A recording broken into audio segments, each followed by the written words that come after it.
Assalamualaikum warahmatullahi wabarakatuh. Selamat malam teman-teman. Sebelumnya saya mohon maaf teman-teman, kita baru bisa mulai live ini di jam 10.23 ya, karena malam ini ada beberapa hal yang harus saya kerjakan sehingga ya memang saya baru ada waktu untuk melakukan live pada jam segini gitu ya. Ya mudah-mudahan teman-teman masih ada waktu, kesempatan untuk mengikuti live ini walaupun tidak sepenuhnya sehingga bisa mendapatkan manfaat dari live ini.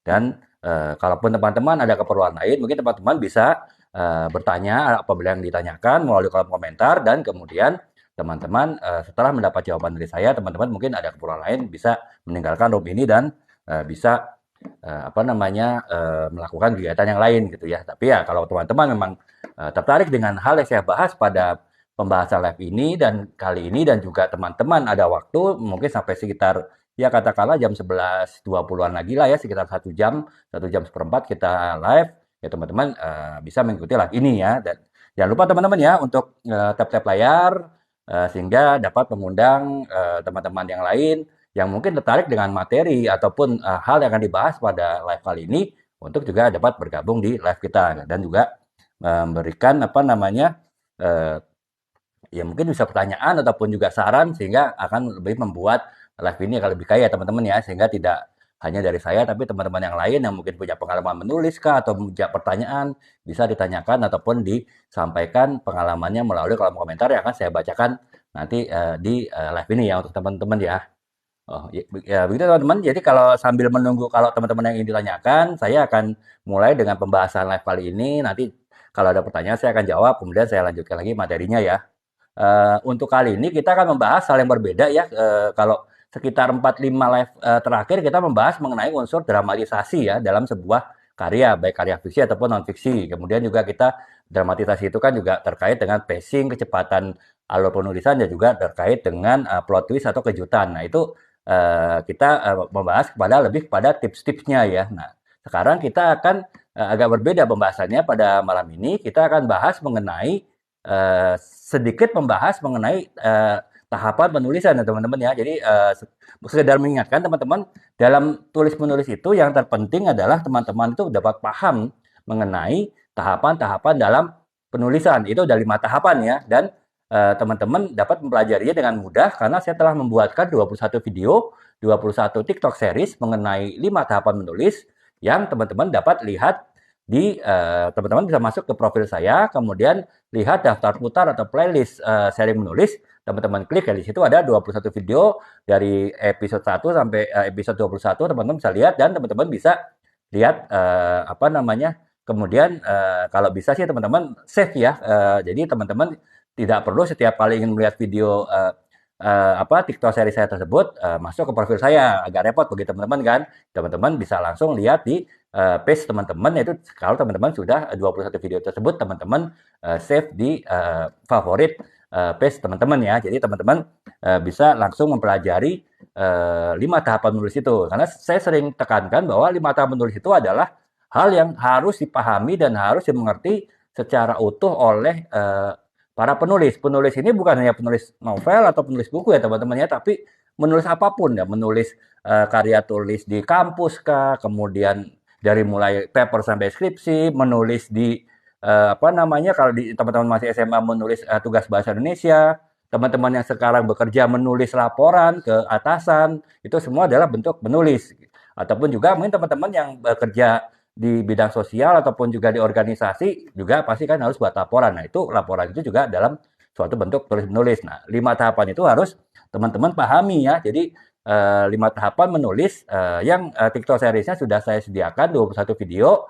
Teman-teman secara gratis bisa akses ya, tinggal masuk ke profil saya, kemudian cari daftar putar atau playlist seri menulis, teman-teman bisa lihat 5 tahapan menulis itu. Nah, selanjutnya setelah teman-teman paham mengenai 5 tahapan menulis itu, lebih kepada pembahasan mengenai tips dan triksnya teman-teman. Jadi karena kalau teman-teman sudah menguasai 5 tahapan itu, teman-teman bisa dibilang sudah menguasai 50% keberhasilan dari penulisan, apapun penulisan yang akan teman-teman tulis. Nah, sekarang 50% berikutnya adalah bagaimana menulisnya, dan menulis itu kan lebih banyak kepada tips-tips ya kalau teman-teman yang belum terbiasa menulis ya. Makanya pembahasan live ini pun saya akan lebih fokus kepada tips-tips yang terkait dengan tahapan-tahapan menulis tadi gitu. Jadi jika teman-teman sudah paham 5 tahapan menulis, selanjutnya ya bisa mengikuti live ini untuk mengetahui mengenai tips-tipsnya. Jadi live ini kita akan fokus kepada tips-tips karena untuk 5 tahapan pembahasan sudah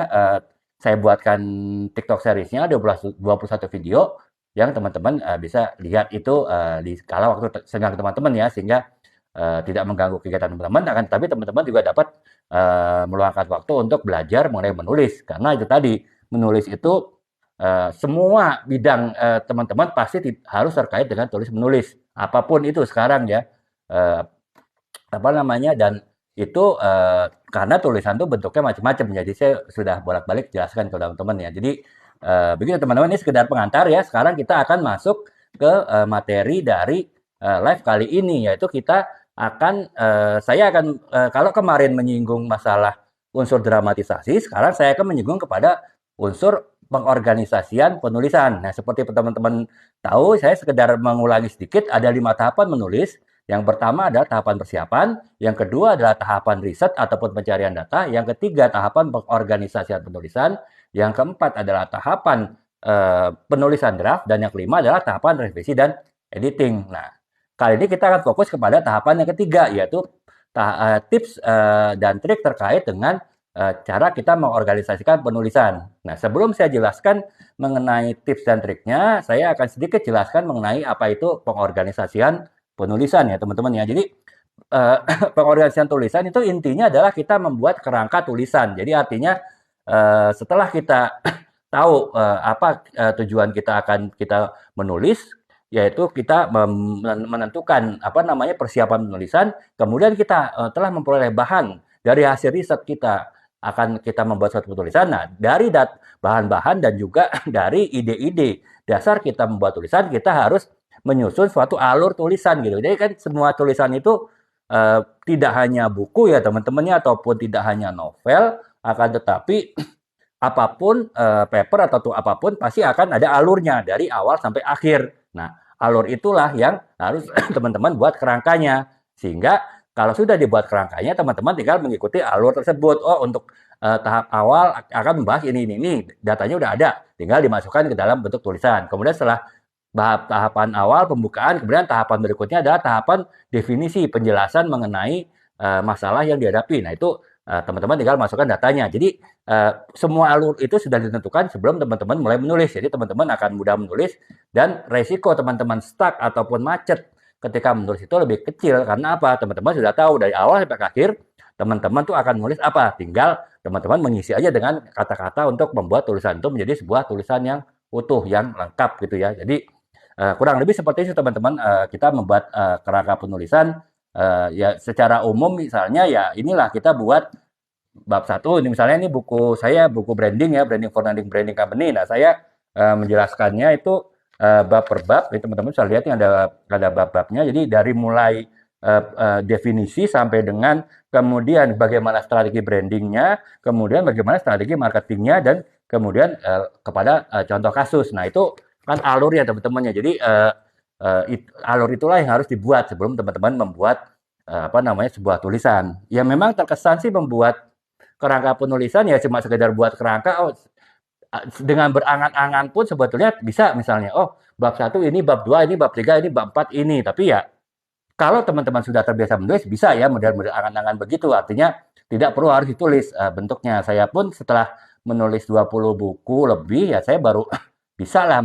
Sebelum saya menulis, saya cuma ada angan-angan dalam pikiran saya akan menulis kurang lebih alurnya seperti inilah, bab per babnya tuh isinya kurang lebih seperti ini, dan tanpa perlu saya tulis, karena saya bisa membayangkan itu ketika saya menulis. Nah, kan tetapi ketika saya awal-awal menulis buku, atau bahkan ketika saya masih menulis blog ya, belum menulis buku ya, saya tentu membuat kerangkanya di kertas seperti ini, saya tulis oret-oretan kecil, kemudian ya saya buat alur seperti apa. Nah, ketika saya akan mulai menulis, barulah saya tentukan apa namanya, oh ini ada di sini, ada di sini, barulah saya mulai mengetik gitu. Jadi kurang lebih seperti itu teman-teman ya. Nah, tapi tidak itu ya terkesan simpel, sederhana ya. Tapi kalau kita bahas secara mendalam mengenai metodenya, mengenai ciri-cirinya, mengenai apa namanya, mengenai karakter dari masing-masing kegiatan kita mengorganisasikan tulisan sampai dengan kepada tips dan triknya dan juga contoh-contoh penerapannya itu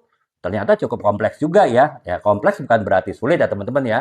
Apapun pasti kompleks lagi ketika kita waktu saya sering memberi contoh kita inilah menulis seperti kita belajar naik sepeda lah ya. Jadi ketika kita belajar naik sepeda dulu kita pasti masih umurnya mungkin umur TK ya, umur 3-4 tahun, kita pasti membayangkan naik sepeda itu sulit gitu kalau walaupun kita melihat kakak-kakak kita enak sekali ketika sudah bisa naik sepeda, kita pasti membayangkannya sulit. Nah, sehingga kita waktu itu dalam pikiran kita yang masih anak-anak, kita menganggapnya naik sepeda itu adalah suatu yang kompleks. Akan tetapi setelah kita bisa mengendarai sepeda dengan jatuh bangunnya ya tentu nggak ya bisa dibilang nggak ada lah orang naik sepeda itu tidak pernah jatuh gitu, pasti ada jatuhnya setelah teman-teman melepas roda kecil kanan kiri sepeda teman-teman ya. Kan kita dulu waktu masih TK kita belajar sepeda dengan sepeda roda dua, kemudian ditambah lagi dua roda kecil untuk agar seimbang dan tidak jatuh. Nah, ketika kita sudah mulai melepas dua roda kecil tersebut dan hanya kita mengandalkan dua roda di sepeda kita, ya pasti ada saat saja kita jatuh gitu. Nah, akan tetapi setelah kita lama-lama kita bisa dan kita bisa mengendarai dengan enak, mungkin lepas tangan pun kita sudah bisa ya. Jadi artinya kita sudah sangat menikmati pengalaman mengendarai sepeda gitu. Dan hal yang kelihatan kompleks tersebut menjadi tidak kompleks, menjadi simpel bagi kita gitu. Nah, ini sama dengan menulis ya teman-teman ya. Kita akan bahas 1 jam 1/4 ini mengenai tips-tips pengorganisasian tulisan cukup panjang dan terkesan cukup rumit, tapi teman-teman jangan, terutama teman-teman yang baru mulai menulis ya, apapun tulisannya, jangan merasa khawatir atau jangan merasa rendah diri dulu gitu. Karena itu dapat menggunakan asumsi perbandingan naik sepeda. Jadi teman-teman ya udah naik sepeda kan kita dulu juga naik sepeda, yang penting kita pengen bisa naik sepeda seperti kakak-kakak kita gitu kan. Jatuh bangun biasa gitu, sama kalau kita menulis juga begitu. Walaupun terkesan rumit ya kita jalanin aja dulu ya. Jadi saya ini memberikan tips, memberikan insight, memberikan wawasan kepada teman-teman mengenai pengorganisasian tulisan itu hanya sekedar untuk memberikan pertama motivasi teman-teman buat menulis, yang kedua memberikan bekal lah teman-teman buat menulis gitu, tapi bukan buat membuat teman-teman menjadi gelisah atau menjadi khawatir karena ternyata kok rumit ya. Kalau itu tadi ya teman-teman ya, hal yang rumit kalau kita sudah bisa kuasai, apapun pasti kita bisa jalani dengan baik dan akhirnya menyenangkan gitu. Ini baru pengantar ya teman-teman ya. Nah, sekarang kita masuk kepada pengorganisasian tulisan ya. Kalau pengorganisasian tulisan kita pisahkan antara fiksi dan non fiksi ya teman-teman ya. Kalau kita sudah sering bahas soal non fiksi itu adalah tulisan yang berdasarkan pada fakta dan data, di mana opini dan imajinasi dari penulis itu tidak boleh masuk ke dalam tulisan. Bentuknya bisa macam-macam, tidak harus buku ini buku marketing ya, ataupun ini buku mengenai leadership, ataupun novel gitu ya. Dari novel yang ini 300 halaman sampai ini 600 halaman gitu ya. Nggak harus seperti ini teman-teman. Kalau kita menulis non-fiksi itu, kita menulis paper di kampus, kita menulis tugas bahasa Indonesia di SMA, ataupun kita kuliah, kita bekerja, kita menulis laporan ke atasan kita, laporan mingguan, laporan bulanan, ataupun laporan event, pelaksanaan event, itu tetap itu masuk ke dalam karya non fiksi ya teman-teman ya. Atau teman-teman yang mungkin di organisasi harus membuat laporan pertanggungjawaban suatu acara, misalnya kemarin 17 Agustus kan teman-teman mungkin jadi ketua panitia di kampung, di RT, di RW, ataupun di desa, kelurahan, kegiatan memeriahkan 17 Agustus kemarin gitu kan. Nah, itu kan pasti selesai akan membuat laporan pertanggungjawaban. Nah, LPJ laporan pertanggungjawaban itu pun termasuk karya non fiksi teman-temannya. Jadi itu kurang seperti itu gitu. Nah, kalau karya fiksi sebaliknya adalah karya yang mengandalkan opini dan juga imajinasi dari penulisnya. Jadi walaupun juga mungkin bisa memasukkan informasi, data-data, fakta-fakta, akan tetapi inti dari cerita, inti dari ide yang digali dari sebuah novel atau karya fiksi lain itu adalah tetap imajinasi dan opini dari penulisnya. Jadi bedanya di situ teman-teman ya, karena beda. Yang satu berdasarkan fakta dan data, yang kedua berdasarkan ide dan imajinasi opini penulis.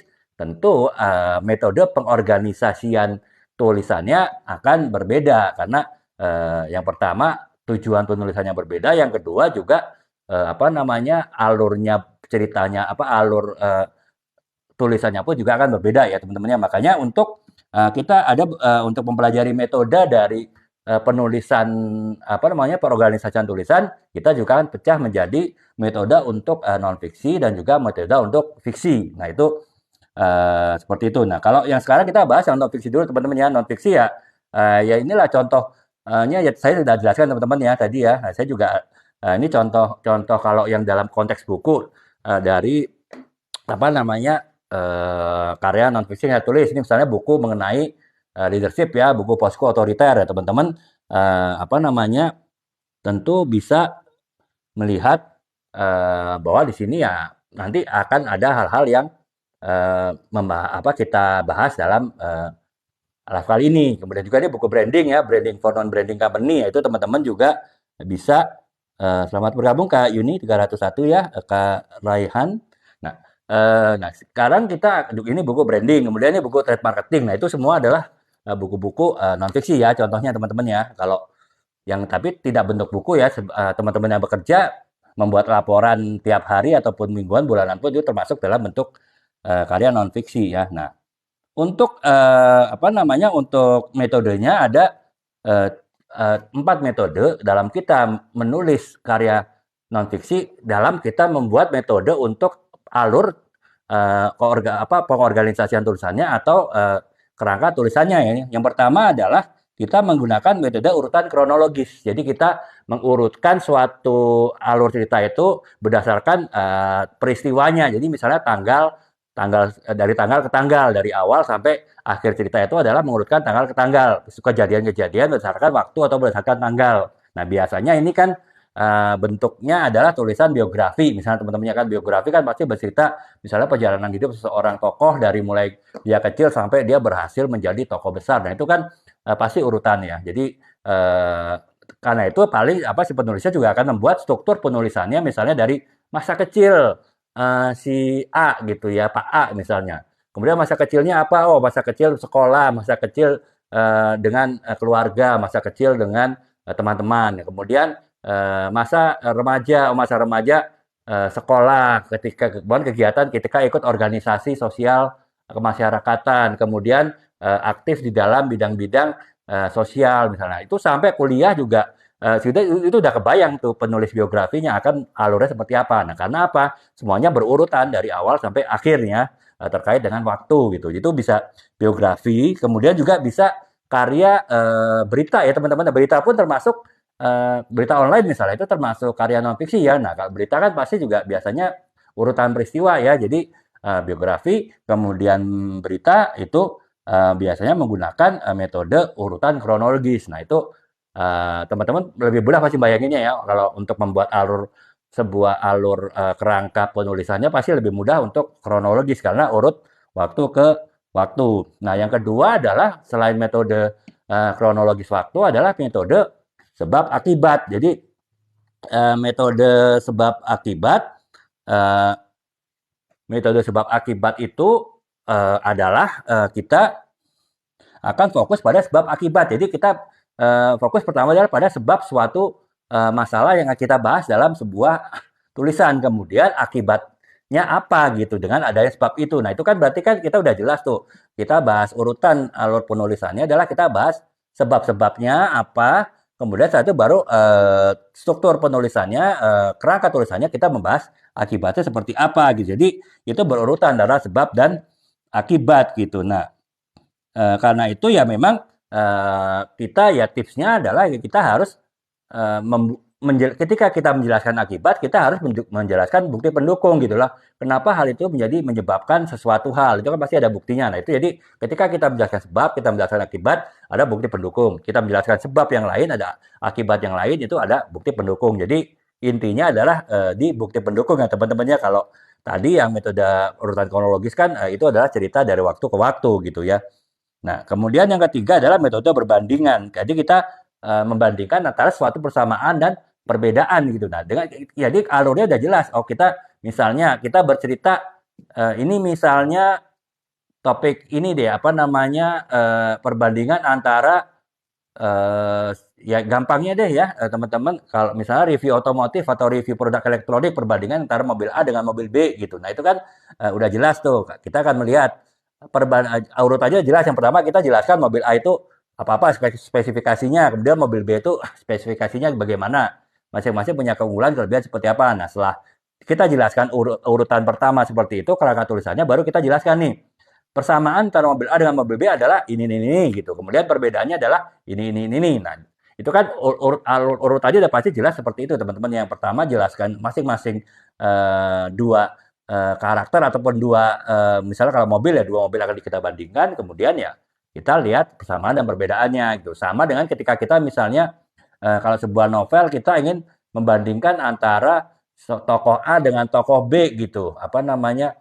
Bagaimana mereka berperan dalam keseluruhan novel tersebut. Nah, itu kan kita pasti akan membandingkan, oh si A itu seperti ini karakternya, si B karakternya seperti ini. Kemudian persamaannya apa, kekurangannya apa, perbedaannya apa, dan itulah bagaimana mereka bisa membuat suatu alur yang berbeda dalam sebuah novel. Nah, itu kan kita tinggal jelaskan seperti itu alurnya, teman-temannya. Jadi ya, dengan kita membandingkan dan juga antara kesamaan dan perbedaan dari sebuah apa namanya, karakter kah ataukah sebuah objek kah dalam sebuah penulisan, itu kita lebih mudah dapat membuat alur dari cerita yang akan kita buat tersebut ya teman-teman ya.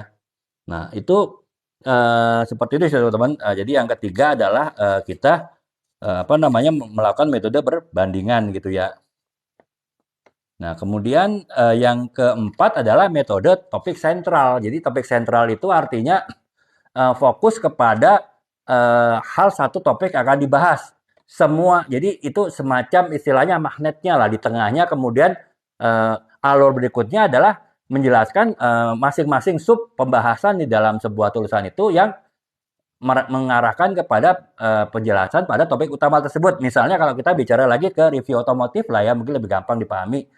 Ada mobil baru misalnya, apalah mobil A gitu. Misalnya saya nggak nyebut merek. Nah, mobil A itu diklaim sebagai mobil SUV paling worth it lah, paling harganya paling kompetitif, tapi dengan kualitas, dengan spesifikasi paling canggih gitu saat ini. Nah, pasti kan pertama ya itu tadi jelas kita akan menjelaskan mengenai mobil A itu. Mobil A itu misalnya dirilisnya kapan, kemudian setelah dirilis dia dipasarkannya di mana saja, kemudian apa namanya kendaraan tersebut punya dianggap punya kelebihan seperti ini, kekurangan seperti ini. Nah, itu kan kita pertama kali menjelaskan mengenai profil dari mobil tersebut. Nah, setelah itu baru kita bahas pertama dari sisi apa namanya, dari sisi speknya, kenapa dia sangat mumpuni, dari sisi apa namanya efisiensi bahan bakarnya seperti apa, bukan dari sisi bagaimana durability-nya, kekuatannya, yang dari sisi performa mesinnya seperti apa.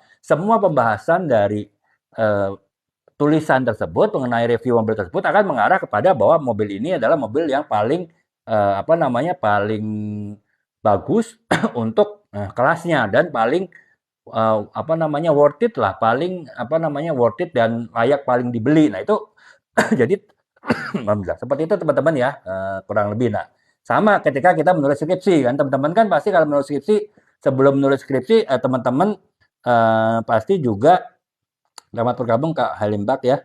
Sebelum menulis skripsi kita pasti harus mengajukan judul kan teman-teman ya. Nah, kalau judul itu oke, barulah kita boleh menulis skripsi. Nah, judul kita itu tersebut adalah sebetulnya topik utama dari skripsi kita. Misalnya kita membahas strategi promosi penjualan di PT X misalnya. Ya udah otomatis kita akan fokus topik kepada PT X. Jadi dari bab pertama pendahuluan, latar belakang, kemudian hipotesanya, teori-teorinya, kemudian menjelaskan bagaimana si PTX itu melakukan promosi, itu semuanya berpusat pada kegiatan promosi penjualan di PTX pada tahun sekian sampai tahun sekian misalnya. Jadi tulisan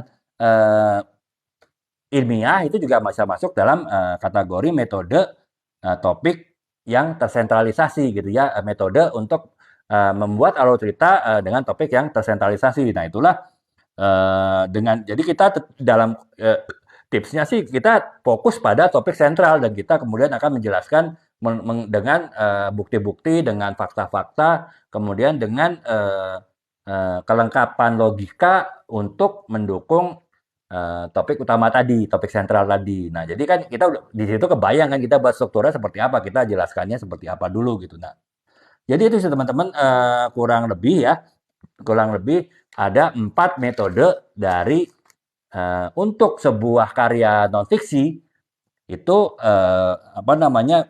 bisa kita buat alur tulisannya, kita bisa buat kerangka tulisannya gitu. Jadi intinya adalah metode untuk membuat inilah kerangka penulisan lah kurang lebih seperti itu sih teman-teman ya. Jadi itu intinya adalah itu, dan ada 4. Yang pertama adalah metode kronologis waktu, yaitu jelas kita membuat kerangka cerita itu dari awal sampai akhir suatu peristiwa. Itu bisa untuk membuat biografi misalnya, atau membuat laporan, atau membuat laporan atau sebuah berita online gitu ya. Itu kan pasti juga urut-urutan gitu. Itu yang pertama ya, urutan kronologis. Itu kita mudah untuk membuat kerangka tulisannya. Kemudian yang kedua adalah metode sebab akibat. Kita jelaskan dulu sebabnya apa secara detail, kemudian baru akibatnya apa aja dengan bukti-bukti pendukung. Nah, itu tentu kan kita lebih mudah membuat alurnya setelah kita menggunakan alur logika sebab akibat tadi. Itu jadi kedua ya teman-teman ya, metode sebab akibat dalam kita membuat sebuah karya non fiksi ya. Kita membuat alur ceritanya, kita membuat kerangka tulisannya. Nah, kemudian yang ketiga adalah metode perbandingan. Ya, perbandingan itu jelas, yaitu kita membandingkan persamaan dan perbedaan antara dua objek dari tulisan tersebut gitu ya, baik karakter, tokoh-tokohnya, kemudian produk kah, kalau kita bicara review produk, dan juga hal yang lain. Tapi intinya kita berbicara persamaan dan perbedaan, itu udah berarti kita sudah jelas tuh kerangka tulisannya kurang lebih seperti apa gitu kan. Itu yang ketiga ya, metode perbandingan. Yang keempat adalah metode topik sentral, artinya ya kita tulisan kita akan berfokus kepada satu topik utama, dan setiap penjelasan yang ada di dalam tulisan tersebut itu akan menjelaskan topik utama. Jadi alurnya sudah jelas, kita jelaskan dulu topik utamanya apa, dan kemudian baru kita jelaskan sub-sub topiknya yang akan memperkuat topik utama tadi. Jadi itu teman-teman ya, mungkin sudah agak kebayang sedikit-sedikit lah paling enggak, dengan dengan teman-teman membuat membuat sebuah karya non fiksi, bagaimana teman-teman membuat kerangka penulisannya dengan menggunakan 4 metode tadi. Jadi kurang lebihnya seperti itu sih teman-teman. Bagaimana nanti penerapannya teman-teman nanti bisa teman-teman pikirkan, lakukan ketika teman-teman akan membuat tulisan non fiksi ya. Kalau misalnya teman-teman ada yang ditanyakan, nanti bisa misalnya pada live berikutnya, ataupun juga dari video saya, teman-teman bisa bertanya pada kolom komentar, dan saya insya Allah akan coba jawab teman-teman ya. Nah, ini kita baru bicara, udah setengah jam kita baru bicara metode kita membuat organisasi tulisan, ataupun kita membuat sebuah kerangka tulisan untuk karya non fiksi ya. Ini kita belum bergerak ke karya fiksi gitu, padahal masih ada beberapa hal lagi yang perlu dibahas. Saya usahakan ya teman-teman ya, sebelum jam setengah 12 kita udah selesai nih. Nah, kemudian yang berikutnya adalah kita bahas mengenai metode kita membuat kerangka tulisan ataupun membuat organisasi tulisan untuk karya fiksi ya. Jadi yang pertama adalah metode plot tunggal. Jadi plot tunggal itu artinya alur ceritanya itu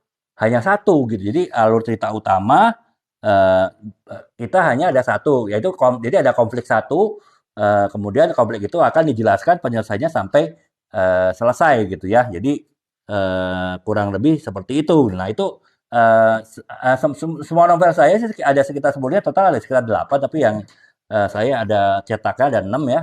Itu bisa dibilang menggunakan metode satu plot, walaupun nanti saya akan jelaskan ada metode lain yang itu saya kombinasikan di novel-novel saya. Jadi sebenarnya misalnya novel ini gitu, novel Isi Salihah gitu ya, dia bercerita mengenai perjalanan seorang Andini yang mereka pengantin baru dengan suaminya Adrian, dan perjalanan mereka awalnya dekat dengan kehidupan malam, dengan kehidupan yang kelam, kemudian ada suatu peristiwa besar yang membuat mereka akhirnya tersadar, dan mereka berusaha untuk kembali ke jalan yang lurus, bisa dibilang begitu ya. Dan bahkan bukan hanya itu, bukan hanya mereka ingin menjadi lebih baik, Andini pun akhirnya ingin menjadi istri salihah ya. Istri salihah itu kan ada teman-teman nanti dalam novel ini bisa dibaca deh ada apa definisi dari istri salihah. Nah itu kan itu perjalanan aja satu alur ya. Jadi mulai mereka itu dari dua mereka hidup di dunia malam, kemudian mereka akhirnya ada mengalami peristiwa tragedi, mereka sadar, kemudian mereka berusaha untuk kembali, kemudian mereka menjadi baik, akhirnya bisa menjadi baik. Itu kan alur ya, satu plot. Jadi satu plot cerita. Saya tidak ada cerita lain lagi misalnya akhirnya mereka dalam proses mereka menjadi baik itu mereka membuat misalnya mereka membuat terobosan di bidang teknologi, atau mereka misalnya menjadi uh, mencalonkan diri jadi kepala daerah misalnya. Itu kan kalau itu plot alur yang beda lagi kan. Nah itu saya enggak itu rata-rata saya membuatnya alur dalam satu alur tadi saya sudah jelaskan ya, tidak ditambahkan dengan alur-alur yang lain. Walaupun nanti saya jelaskan ada beberapa novel saya yang juga menggunakan alur yang lain, dan itu adalah metode yang berbeda dengan daripada metode satu satu plot ya. Nanti saya akan jelaskan teman-teman bedanya seperti apa. Nah, jadi yang pertama adalah untuk fiksi kita membuat alur jelas satu metode satu plot ya. Kalau satu plot tadi jelas ya teman-teman ya. Jadi dari mulai misalnya tadi yang cerita novel ini dari mulai mereka dekat hidup dunia malam, kemudian mereka menghadapi tragedi, kemudian mereka tersadar, mereka berusaha untuk kembali menjadi baik, kemudian bukan lebih dari itu Andini berusaha untuk menjadi istri yang salihah. Nah, itu kan semua satu alur, dan dengan alur tersebut saya ketika menulis buku ini udah kebayang sebelum saya mulai tulis, alurnya seperti ini. Jadi saya bab per babnya, bab 1 akan seperti ini, bab 2 akan bahas ini, bab 3 bahas ini, bab 4 bahas ini. Ya nanti akan saya isi dengan tulisan masing-masing babnya dan subbabnya sesuai dengan saya bayangkan alur ataupun juga kerangka tulisan tadi. Nah itu teman-teman ya. Jadi dengan kita menentukan satu plot misalnya, otomatis kita akan mempengaruhi juga bagaimana kita membuat kerangka tulisan, dan juga bagaimana kita membuat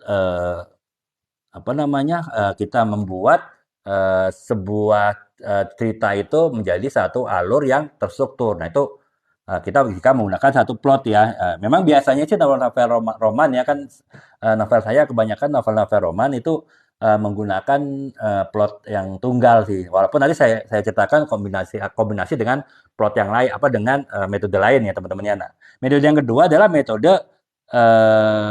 metode plot jamak gitu. Jadi artinya ada beberapa plot di dalam sebuah cerita. Jadi plotnya itu ada plot utama tetap ya, tapi ditambah lagi dengan plot-plot yang lain. Misalnya kalau misalnya ini berandai-andai ya, istri Salia ini kemudian si Andini mencalonkan diri jadi bupati atau gubernur misalnya teman-teman itu ya teman-teman ya. Sementara mereka juga lagi berusaha untuk menjadi lebih baik secara kehidupan mereka. Kan berarti ada dua jalur tuh, ada dua alur yang harus dibuat kerangkanya. Pertama kerangka bagaimana mereka hijrah lah dari mereka kehidupan malam ya, hidupan yang kelam, mereka menjadi lebih baik lagi ya, menjadi lebih baik, dan mereka tinggalkan dunia malam. Nah, sisi yang kedua adalah bagaimana Andini menjalani proses untuk menjadi entah itu kepala daerah atau menjadi legislatif, DPR, DPRD.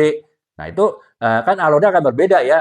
Pasti saya akan buat cerita yang berbeda nih. Pada satu bab mungkin membahas mengenai dia bagaimana Andini dan Adrian berusaha untuk menjadi lebih baik lagi. Bagaimana caranya mereka, bagaimana melakukannya. Kemudian bab yang lain mungkin si Andini daftar menjadi calon legislatif, kemudian membuat kampanye kepada konstituennya. Nah, itu akan cerita yang berbeda. Nah, tapi tetap syaratnya ya teman-teman ya, walaupun kita buat beberapa plot dalam sebuah cerita, tetap harus nyambung gitu. Jadi artinya jangan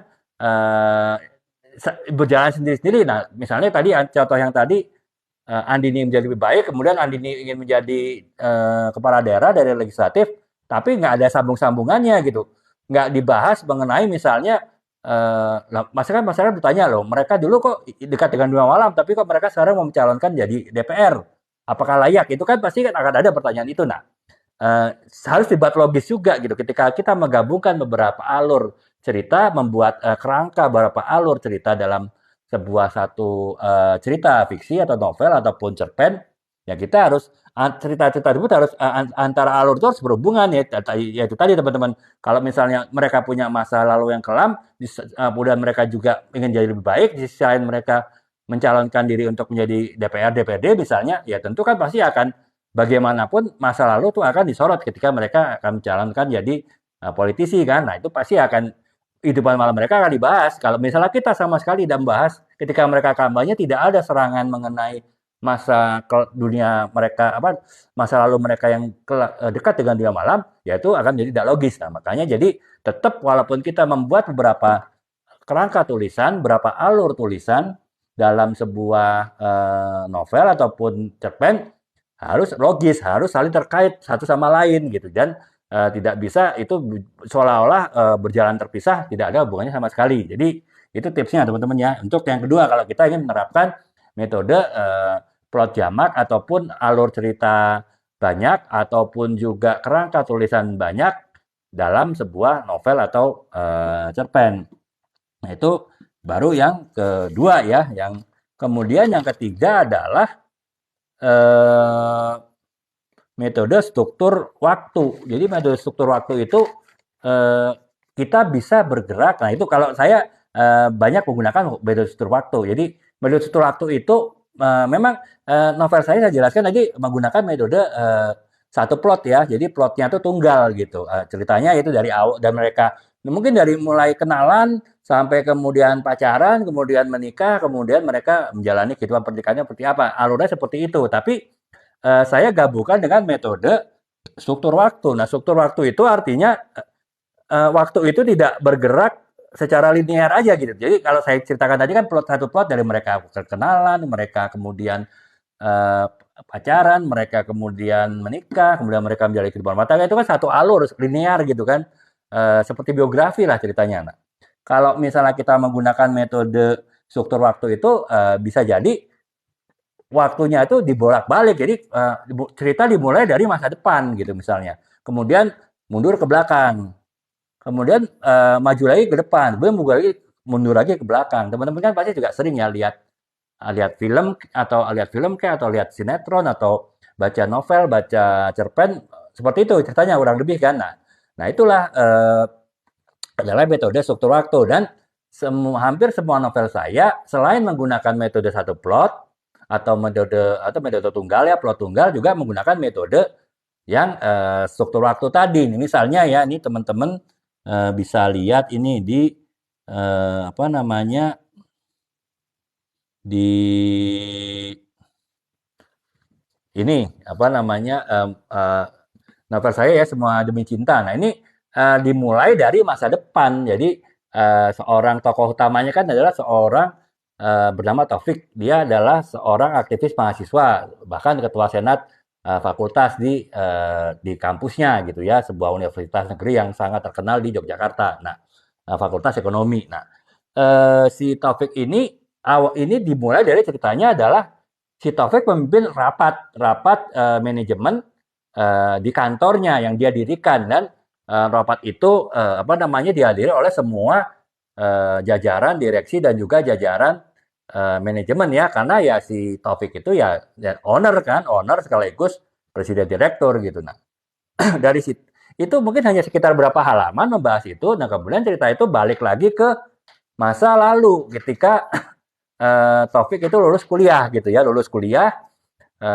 kemudian di wisuda. Nah di wisuda dia ya tentu pasti dengan orang tuanya, kemudian dengan adiknya sematawayang Zara dan kemudian Zafira, kemudian yang berikutnya adalah dengan seorang Santi yang adalah kekasihnya waktu itu. Nah jadi kan itu ceritanya mundur ke belakang. Nah bisa jadi sebuah cerita itu ketika mundur ke belakang udah setelah itu urut waktu berdasarkan urutan waktu. Nah kalau saya agak berbeda. Jadi ketika udah bercerita mengenai masa wisudanya itu mundur lagi ke belakang yaitu masa ketika si Taufik dan Santi belum bertemu gitu. Jadi cerita bagaimana mereka masing-masing dan akhirnya mereka bertemu di sebuah kegiatan orientasi mahasiswa ya. Jadi karena Taufik kan aktivis mahasiswa walaupun belum jadi ketua senat waktu itu dan dia pasti juga menjadi panitia ospek ya teman-teman ya orientasi apa sih itu pokoknya kurang lebih seperti itulah masa perkenalan mahasiswa baru. Nah dan perkenalan pertemuan antara Taufik dengan Santi pun juga terjadi secara dramatis ya ketika Santi waktu itu ya mungkin karena kelelahan kemudian juga karena panas akhirnya apa namanya, Santi pingsan jatuh tepat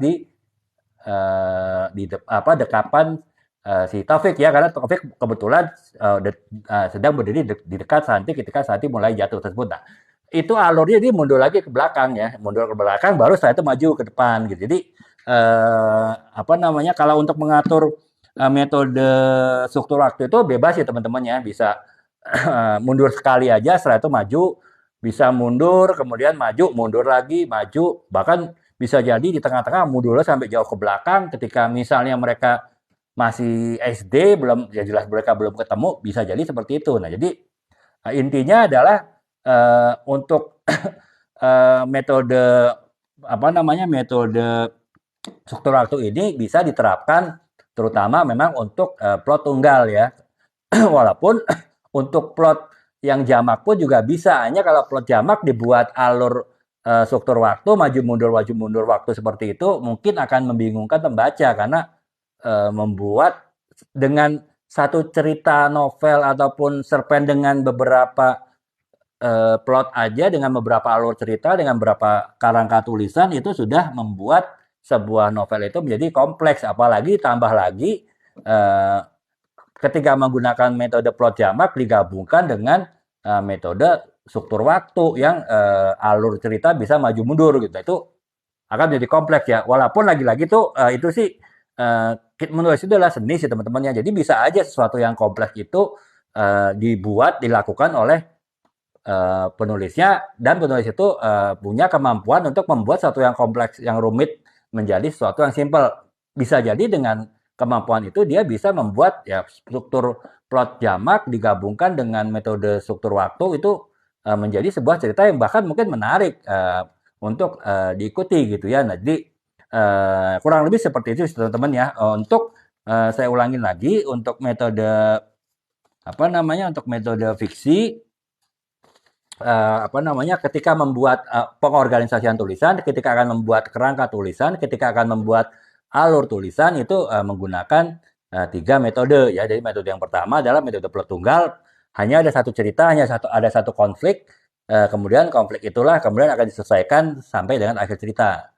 Yang kedua adalah metode plot jamak, di mana ada beberapa alur cerita, misalnya ada beberapa konflik atau ada beberapa hal yang dilakukan oleh tokoh-tokohnya, atau bahkan alur ceritanya misalnya ada tiga orang tokoh misalnya di dalam sebuah novel. Nah, masing-masing itu dibuat ceritanya dibahas tiga tokoh itu dan tidak pernah mereka bertemu dalam sebuah kegiatan apapun. Mereka seolah-olah terpisah. Jadi seolah-olah satu novel itu membahas tiga orang yang terpisah dalam kondisi yang terpisah. Tetapi pada akhir cerita akhirnya barulah mereka menyatu gitu. Apa namanya? Ternyata mereka tuh ketiga orang tersebut walaupun tidak ada hubungannya di awal, tapi saling terkait di akhir cerita ya. Saya dulu pernah sih nonton film apa gitu, kurang lebih seperti itu. Hanya memang terus terang lupa ya teman-teman ya. Tapi ya kurang lebih seperti itu. Jadi bisa jadi benar-benar itu cerita yang terpisah kemudian baru bergabung di akhir cerita. Walaupun bisa juga satu orang dia menjalani berbagai peran sehingga seolah-olah ada berbagai alur cerita. Seperti saya cerita tadi lah, misalnya novel Istri Salia ini ada peran misalnya ini contoh ya, karena sebetulnya ini satu plot bukan plot jamak. Misalnya novel ini akan dibuat plot jamak, saya terpikirnya misalnya tetap dengan plot tunggal ya itu si Andi nih berusaha untuk meninggalkan dunia malam, kemudian berusaha untuk jadi baik dan menjadi Istri Salia. Nah, di sisi dan dibuat lagi plot tambahannya. Andi ini ingin mencalonkan sebagai anggota DPR misalnya atau menjadi bupati sebagai jadi gubernur. Nah, itu kan plot yang berbeda, tapi dengan satu orang yang sama dan plot itu pasti saling terkait karena ya satu orang menyangkut satu orang. Nah, bisa juga seperti itu sih teman-teman. Jadi variasinya, modifikasinya seperti apa itu benar-benar disesuaikan dengan keperluannya akan seperti apa gitu ya. Nah, kemudian yang ketiga adalah metode struktur waktu. Struktur waktu yang saya jelaskan tadi. Alur cerita itu tidak perlu dari awal sampai akhir. Bisa jadi dimulai dari akhir, kemudian beralih ke awal, kemudian maju lagi. Ataupun bisa jadi berawal dari akhir, kemudian di tengah-tengah maju ke depan, kemudian mundur lagi, maju lagi, mundur lagi. Bisa juga sih. Seberapa banyak alur cerita itu bisa maju dan bisa mundur, itu lagi-lagi diserahkan kepada penulisnya. Karena menulis itu adalah sebuah seni. Akan tetapi tetap kita penulisnya harus fokus bahwa tujuan dari kita menulis adalah tulisan kita itu ditujukan kepada target pembaca kita supaya pesan-pesan yang kita sampaikan bisa tersampaikan kepada para pembaca kita gitu. Jadi ya walaupun hak prerogatif penulis untuk membuat apapun bentuk ataupun metode pengorganisasian tulisan dalam tulisannya, dalam novelnya, dalam cerpennya misalnya, tetap dia harus memperhatikan kepentingan pembaca karena ya lagi-lagi kalau misalnya dia membuat suka-suka dia sendiri tapi pembacanya tidak ada yang suka ya sama aja buat apa dia nulis gitu kan. Jadi teman-temannya. Jadi kurang lebih seperti itu sih teman-temannya. Ini baru pembahasan satu pembahasan kita sudah hampir 1 jam, 3/4 jam ya. Nah, saya akan cepat sih teman-teman. Jadi yang ini intinya memang sebetulnya di metode sih yang saya jelaskan tadi ya untuk fiksi dan non fiksi. Jadi ya kurang lebih seperti itu sih. Jadi ya kita akan dengan teman-teman memahami penjelasan saya tadi, teman-teman bisa lebih mudah membuat alur atau struktur tulisan atau juga membuat kerangka tulisan sehingga ketika kita sudah punya kerangka tulisan, kita akan lebih mudah, jauh lebih mudah kita menulis karena kita tinggal mengisi masing-masing kerangka tersebut dengan kata-kata, dengan dengan rangkaian kalimat yang sudah diatur alurnya oleh kerangka tulisan tadi gitu. Jadi kurang lebih seperti itu sih teman-teman ya. Metodenya seperti itu. Nah kemudian tentu teman-teman ada pertanyaan, apakah genre dari sebuah karya fiksi atau non fiksi itu menentukan sebuah karya itu menggunakan metode tertentu dan genre lain menggunakan metode yang lain. Secara umum demikian sih teman-teman, bisa genre itu akan menentukan metode apa yang dipakai oleh penulisnya ketika akan membuat sebuah tulisan terkait dengan mengorganisasikan tulisan ataupun membuat kerangka tulisannya. Nah, saya akan berikan, tapi itu lagi-lagi bersifat cair ya teman-temannya, bersifat fleksibel ya, karena ya lagi-lagi menulis adalah seni. Jadi bukan berarti apa yang saya sampaikan ini adalah harus seperti ini. Bisa jadi akan ada lagi variasi yang lain dan teman-teman mungkin kalau ada pengalaman yang beda dengan yang saya sampaikan, teman-teman bisa komentar ya teman-temannya di kolom komentar ataupun juga memberikan masukan sehingga bisa kita diskusikan lagi juga untuk kegiatan kita ini gitu. Nah, yang sekarang saya akan bahas sekilas mengenai genre terkait dengan pengorganisasian tulisan ataupun terkait dengan kita membuat kerangka tulisan. Nah, untuk non fiksi ada beberapa genre yaitu misalnya satu artikel atau berita lah. Kalau itu sih umumnya menggunakan seperti saya jelaskan tadi ya, menggunakan alur kronologis. Jadi urut dari awal sampai akhir. Walaupun tetap biasanya menggunakan piramida terbalik. Jadi artinya piramida terbalik menjelaskan hal-hal yang penting itu di depan. Untuk apa? Menarik perhatian pembaca gitu kan. Nah, baru hal-hal kurang penting ditaruh di belakang gitu. Makanya seolah-olah bentuknya seperti piramida terbalik teman-teman ya. Karena justru yang di depan ada yang paling bawah itu adalah yang paling kecil atau yang paling intinya yang paling penting gitu ya. Bukannya kebalik, justru kalau piramid yang nggak terbalik kan bawahnya paling lebar kan, padahal sebenarnya bawah paling lebar inilah yang paling nggak menarik gitu. Nah itu untuk artikel berita. Jadi ya itu dengan artikel berita berarti udah pasti dia menggunakan kronologis dengan piramida terbalik. Dan itu akan memudahkan penulisnya, wartawannya misalnya menulis sebuah karya tulis artikel berita ya seperti itu, dan kita pasti baca berita yang sama di media yang lain, di berbagai media online pasti kurang lebih alurnya sama, kurang lebih yang kita dapat informasinya sama gitu. Tinggal lebih mana yang lebih banyak informasinya dari yang lain, tapi secara penggalian faktanya, kemudian cara penulisannya kurang lebih sama. Teman-teman pasti menyadari itu ya. Nah itu ya karena udah pasti kalau untuk sebuah tulisan artikel, genre artikel ataupun berita itu ya akan menggunakan metode seperti itu gitu. Nah, kemudian yang kedua adalah esai argumentatif. Jadi ya kita membuat karya makalah atau paper lah yang sifatnya kita berargumentasi, kita menggunakan hipotesa gitu. Nah, karena itu itu kurang lebih akan menggunakan metode saya sebut tadi, metode sebab akibat ya, ataupun bisa jadi metode metode topik fokus topik metode topik sentral ya tadi ya.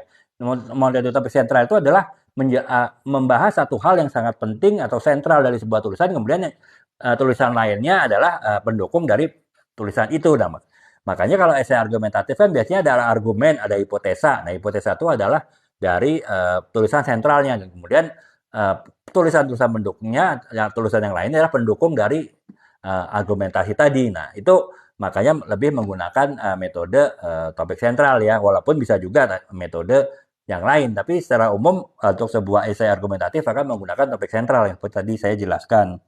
Dan kemudian misalnya yang ketiga genre biografi ya. Kalau genre biografi ya jelas sudah pasti menggunakan alur kronologis waktu ya. Jarang lah suatu biografi itu menggunakan metode misalnya tadi metode struktur waktu ya, yang maju mundur gitu. Walaupun mungkin ada, tapi secara umum pasti menggunakan metode kronologis ya. Jadi awal sampai akhir. Walaupun pada satu topik mungkin agak dimajuin, agak dimundurin, tapi secara umum masih menggunakan linear, artinya menggunakan satu kronologis waktu dari awal sampai akhir gitu ya. Kemudian yang ke itu jadi kurang lebih seperti itu, ada genre artikel berita, ada genre isi argumentatif itu lebih kepada karya ilmiah, dan juga genre biografi. Akan ada genre-genre yang lain teman-teman, tapi saya membahasnya untuk fiksi itu aja dulu teman-teman ya. Jadi karena memang waktu terbatas dan juga ya karena untuk saya saya siapkan materi untuk itu. Tapi teman-teman nanti bisa juga tambahkan di kolom komentar ya akan seperti apa gitu. Nah, kemudian untuk yang fiksi sekarang teman-teman ya. Kalau fiksi misalnya novel misteri. Nah, novel misteri itu kan biasanya misalnya cerita detektif. Jadi ya misalnya ada peristiwa kejahatan, kemudian si detektif itu mencari fakta, mencari data, menyelidiki peristiwa tersebut untuk menemukan pelaku kejahatannya siapa. Nah, itu kan pasti biasanya plotnya tunggal. Jadi benar-benar ceritanya itu fokus kepada upaya pencarian si detektif tadi untuk menemukan siapa pelaku kejahatannya, dan itu udah hampir pasti adalah menggunakan plot tunggal. Itu untuk yang novel misteri. Kemudian juga ada novel, kalau genre novel fantasi. Novel fantasi itu kan seolah-olah penulisnya itu membuat dunianya sendiri gitu. Jadi misalnya saya sering memberi contoh film Lord of the Ring ya teman-teman ya. Itu kan benar-benar dunia yang berbeda dengan yang kita bayangkan, dunia yang berbeda dengan yang ya sehari-hari kita lah. Itu jangan jauh berbeda, karena si penulisnya benar-benar membuat seolah-olah tuh ada dunia sendiri yang bernama dunia Lord of the Ring gitu. Nah, karena dia membuat dunia sendiri, tentu kan dia cenderung penulisnya untuk menggunakan banyak aturan-aturan bahwa struktur-struktur dari dunia tanda petik ya, dunia tersebut yang didasarkan pada versi penulisnya, dan pasti penulis akan cenderung membuat banyak versi, banyak lapisan dari kehidupan dunia yang dia bentuk tersebut gitu ya dalam imajinasinya. Nah, makanya cenderung menggunakan metode plot jamak ya. Nah, jadi nggak hanya satu alur cerita, bisa jadi beberapa alur cerita ya. Kalau teman-teman lihat film Lord of the Ring pun kadang teman-teman mungkin sedikit bingung karena ceritanya mungkin satu sisi bercerita mengenai tokoh A, kemudian pada waktu bersamaan cerita tokoh B, kemudian pada waktu yang lain bercerita lagi tokoh C gitu. Nah itu walaupun pada akhirnya tiga tokoh tersebut, ABC tersebut bertemu pada suatu kejadian, pada suatu peristiwa. Nah, tetapi bisa jadi awal-awalnya mereka bergerak sendiri-sendiri. Nah, itulah makanya novel fantasi ya, saya menggunakan contoh Lord of the Ring, film Lord of the Ring tadi, ataupun juga mungkin novelnya ataupun skenario-nya ya, bahwa mereka penulis novel genre fantasi ya umumnya menggunakan plot jamak, karena ya itu tadi mereka benar-benar tanda petik bebas menciptakan, membentuk dunianya sendiri dalam imajinasinya saat membuat suatu tulisan gitu. Nah, kemudian kalau untuk yang romantis, genre romantis ya seperti saya tadi juga sudah jelasin teman-teman ya. Kalau genre romantis itu ya otomatis ya kita membuat plotnya tunggal gitu ya. Walaupun ya itu tadi, kalau saya lebih cenderung menggunakan plot tunggal untuk semua novel saya. Teman-teman bisa lihat ya di etalase 1 sampai etalase 6 itu novel-novel saya.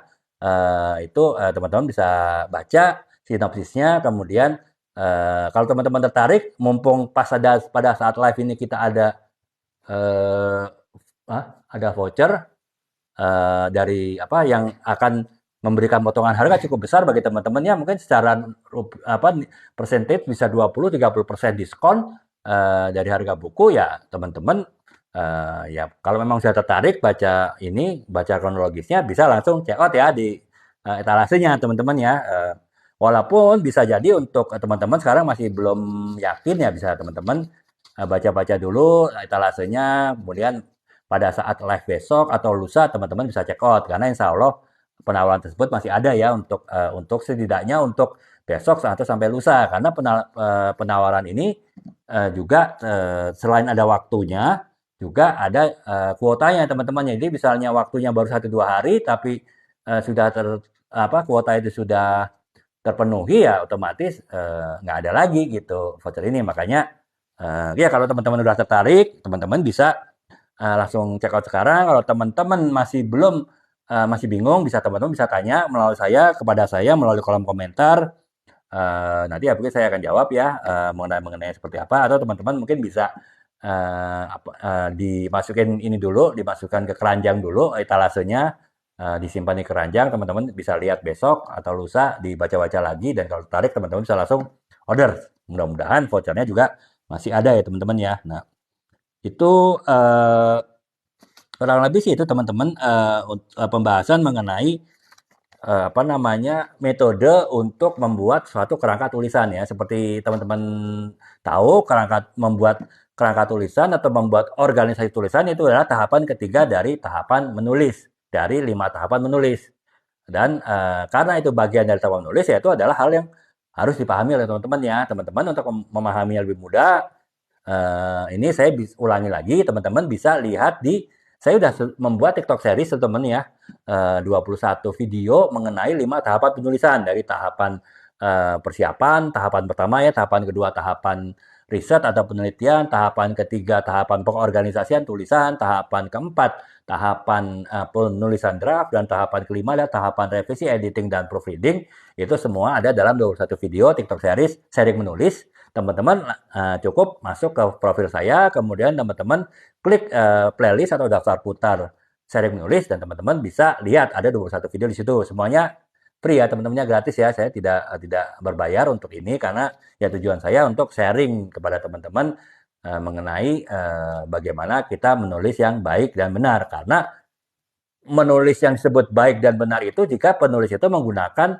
5 tahapan dari yang saya jelaskan pada TikTok series tersebut. Jadi jika ada satu tahapan yang terlewat, itu bisa jadi tulisannya bukan hanya tidak sempurna, tapi bisa jadi tulisan itu tidak akan baik gitu. Karena 5 tahapan tersebut harus dijalani oleh setiap penulis, apapun tulisan yang akan dibuat gitu ya. Jadi ya teman-teman sebaiknya karena teman-teman pasti dalam keseharian apapun bidang karya teman-teman, apapun bidang tugas teman-teman pasti akan ada tulis-penulis. Nah, teman-teman perlu paham 5 tahapan menulis tersebut. Nah, kalau teman-teman sudah paham 5 tahapan menulis tersebut, yang teman-teman insya Allah bisa dapatkan cukup dengan melihat 21 video saya, ya teman-teman baru akan lebih mudah mengikuti live ini karena ya di live ini saya lebih kepada memberikan tips-tips dan juga trik-trik dalam menulis gitu ya. Jadi karena untuk materi intinya itu sudah ada di dalam 5 tahapan menulis yang ada di TikTok seri saya gitu. Jadi ya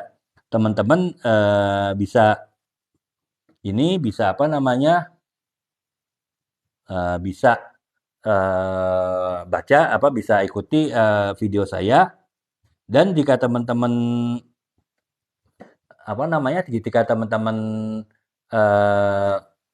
agak merasa repot bolak-balik masuk ke profil saya, teman-teman bisa ke 21 video tersebut teman-teman di save ya. Jadi langsung masuk ke favorit di halaman teman-teman. Jadi teman-teman nggak perlu harus masuk profil saya, cukup dari profil teman-teman sendiri, teman-teman bisa lihat 21 video saya tersebut ya. Nah itu teman-teman, jadi kebetulan yang kita bahas pada hari ini adalah terkait dengan tadi itu tahapan ketiga ya, pengorganisasian tulisan gitu. Jadi itu sih teman-teman, kita udah bahas metode-metodenya untuk fiksi, kita membuat kerangka tulisan, kemudian kita juga sudah bahas mengenai genre-genre terkait dengan metode mana yang akan kita pergunakan ketika kita menggunakan genre tersebut. Dan juga, oh ya teman-teman saya tambahkan sedikit ya, ini sedikit ya teman-teman ya, kalau teman-teman masih ada waktu tertarik ya kita bisa. Ini saya ingin kenapa saat kita panjang lebar 1 jam ini membahas mengenai kita menggunakan bagaimana kita menggunakan eh, menggunakan eh, teknik ataupun metode untuk kita membuat kerangka tulisan, membuat organisasi tulisan. Karena ada resikonya jika tulisan kita tidak menggunakan kerangka tulisan yang tepat. Dan ada keuntungannya jika tulisan kita, fiksi non-fiksi, menggunakan kerangka tulisan yang tepat. Nah, jadi ini untuk yang pertama adalah jika kita menggunakan kerangka penulisan yang tepat, untuk non-fiksi kita mempunyai beberapa keuntungan. Keuntungan yang pertama adalah keterbacaan yang baik. Artinya apa keterbacaan yang baik? Pembaca itu dapat memahami sepenuhnya apa yang kita tulis, apa yang kita sampaikan. Karena ya itu tadi, struktur tulisan kita benar, kerangka tulisan kita benar, alur tulisan kita benar, sehingga pembaca dapat lebih memahami apa yang kita tulis, yang kita sampaikan. Kemudian yang kedua adalah memberikan meningkatkan kepuasan membaca ya, otomatis ya teman-teman ya, dengan pembaca itu dapat mudah memahami tulisan kita, otomatis pembaca itu akan puas terhadap tulisan kita, terhadap buku kita, terhadap laporan kita, terhadap paper kita, terhadap makalah kita, atau terhadap bahkan dosen pembimbing dan dosen penguji dengan skripsi kita gitu ya. Mereka akan puas karena apa yang kita tulis itu mereka dapat pahami dengan baik gitu. Dan yang kemudian adalah kita memberikan pengalaman yang menarik bagi pembaca ketika membaca novel kita, tulisan kita, paper kita dan lain-lain gitu. Jadi semua intinya adalah kepada pembaca ya. Kalau kita lihat 3 keuntungan dengan kita membuat sebuah struktur tulisan, membuat kerangka tulisan yang tepat itu adalah semua memberikan keuntungan kepada pembaca gitu. Jadi ya arahnya semua pasti ke pembaca ya. Itu kalau di karya non fiksi ya. Nah, kalau di karya yang fiksi, otomatis karya fiksi kan intinya seperti novel ya, karya fiksi novel cerpen itu intinya konflik ya. Saya beberapa kali live saya selalu jelaskan bahwa inti dari sebuah karya fiksi, novel, cerpen ataupun yang lain, puisi dan lain-lain itu adalah di cerita konflik. Nah, semakin tulisan itu mempunyai struktur tulisan yang baik, semakin sebuah tulisan itu mempunyai kerangka tulisan yang baik, maka konflik itu akan menjadi terasa menegangkan dan menjadi menarik untuk dibaca gitu. Jadi ya itu keuntungan dari kita mempunyai alur cerita yang tepat, yang benar kita menerapkannya gitu. Jadi intinya sih di situ lebih kepada ya sama saja sih kepada pembaca juga kepentingannya, tapi lebih kepada menciptakan unsur ketegangan, unsur konflik yang tajam, yang menarik untuk dibaca gitu. Jadi itu ya teman-temannya kalau kita menerapkan kerangka penulisan dengan tepat. Nah, sebaliknya kalau kita tidak menerapkan dengan tepat, untuk non fiksi jelas kebalikan dari tadi, yaitu akan menimbulkan kebingungan bagi pembaca karena pembaca jadi bingung mengikuti sebetulnya maunya penulis itu apa sih, karena ceritanya mungkin alurnya tidak jelas, alurnya terlalu banyak, terlalu kompleks, atau bahkan terlalu simpel, sederhana sehingga malah tidak bisa ditangkap intinya gitu. Jadi menimbulkan kebingungan pembaca jika secara tidak tepat menerapkan kerangka tulisan tadi. Kemudian yang kedua adalah kehilangan fokus ya, terutama kalau tulisan itu dibuat terlalu kompleks ya, terlalu kompleks, baik dari sisi target pembacanya tidak sesuai. Bisa jadi kompleks itu baik teman-teman ya, kalau target pembacanya untuk orang yang mencari tulisan yang kompleks. Tapi kalau target pembaca kita adalah orang yang mencari tulisan yang simple, tapi kita buat kompleks, itu akan menjadi tidak baik karena akan menjadi kita tidak fokus sebaiknya itu kita menulis buat siapa gitu kan, atau bahkan karena terlalu kompleks ceritanya kita malah tidak bisa mengontrol tulisan kita sendiri gitu, kita malah jangankan pembaca kita pun bingung dengan apa tulisan yang kita bikin sehingga akhirnya malah tulisannya menjadi nggak jelas. Nah itu ya tentu pada ujung-ujungnya adalah ya membuat membaca, males baca tulisan kita gitu ya, dan ya akhirnya buku kita useless gitu, tidak berguna gitu ya. Nah, kemudian untuk yang fiksi adalah kalau kita gagal menerapkan secara tepat eh, apa itu namanya, secara tepat kerangka tulisan, alur tulisan, ya otomatis cerita tersebut akan kehilangan ketegangan. Konfliknya akan menjadi datar, menjadi hambar. Dan ya itu tadi saya sering bilang bahwa inti dari sebuah novel, sebuah cerpen, sebuah puisi, ya pokoknya semua karya fiksi lah. Semua karya fiksi itu adalah di konflik. Dan apabila konfliknya itu tidak menjadi konflik karena datar ataupun karena tidak menarik, tidak menegangkan, ya otomatis ya ceritanya pun juga menjadi datar, menjadi hambar gitu. Otomatis tulisan tersebut juga menjadi tulisan yang hambar dan tidak bagus secara kualitas gitu ya. Kemudian ya otomatis itu menimbulkan ketidakpuasan pembaca ya, karena pembaca kan kalau ya itu tadi, kalau untuk tulisan fiksi pasti mencari ketegangan, mencari konflik. Dan ketika itu tidak ditemukan pada sebuah tulisan, ya otomatis mereka tidak puas dalam membaca tulisan kita, dan tulisan kita menjadi tulisan yang tidak menarik gitu ya teman-teman ya. Nah, demikian teman-teman, sekilas dari saya, sekilas 1,4 jam kita bahas satu topik mengenai bagaimana kita metode-metode dan tips-tips, dan juga bagaimana kita menerapkan peorganisasian tulisan, kita membuat alur tulisan, kita membuat karakter tulisan yang tepat sehingga tulisan kita baik fiksi ataupun non-fiksi, non-fiksi atau non-fiksi itu semuanya dapat sampai kepada tujuannya, itu adalah kita menyampaikan pesan kepada pembaca kita, dan pembaca kita dapat menerima pesan tersebut dengan senang, dengan gembira, karena ya apa yang mereka harapkan dari sebuah tulisan, dari sebuah bacaan itu dapat mereka dapatkan gitu. Kurang lebih teman-teman gitu ya. Teman-teman kalau misalnya ada yang ditanyakan, teman-teman bisa menanyakannya pada, insya Allah pada besok live tetap ya, mudah-mudahan besok bisa sesuai jadwal teman-teman ya, sekitar jam 9, 9:04 ya. Kali ini saya mohon maaf mulainya jam 10 lewat sampai setengah 11, karena memang ada hal-hal yang harus saya kerjakan dulu, sehingga saya harus memundurkan jadwal live ini. Yang penting saya bisa tetap konsisten menjalankan live pada malam ini gitu. Demikian teman-teman, terima kasih atas perhatiannya. Jika ada yang tanyakan, lagi-lagi bisa tanyakan kolom komentar, bisa di setiap video saya, ataupun juga bisa di live besok gitu ya, insya Allah ya. Baiklah teman-teman, terima kasih atas perhatiannya. Assalamualaikum warahmatullahi wabarakatuh. Salam.